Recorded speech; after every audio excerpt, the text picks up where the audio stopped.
What's up guys, you're watching the Sit Show, and if you're new in my channel, then don't forget to subscribe and like. Today our topic is PlayStation 5 error, and the error is CE-100002-3, failed to update the application.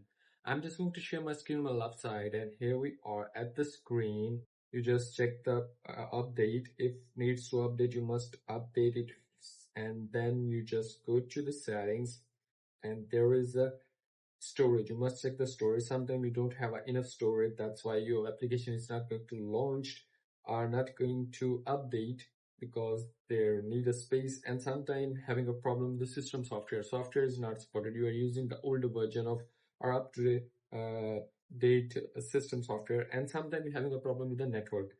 The server is not working, so check the server. Also, server is working good, then you must check your own internet connection or contact with the local internet provider. They can fix. And if you just forget the old one and connect with the new connection, here we set the Wi-Fi settings. Again, go to the advanced settings. Here you can change the DNS settings.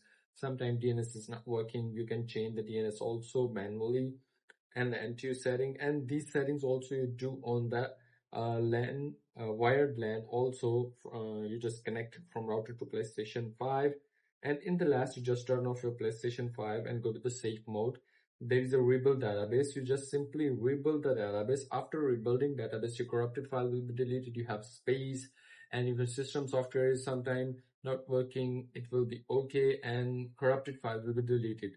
So simply that's how you can do it. And if you want to ask me a question, then leave a comment in the comment box, and catch you later.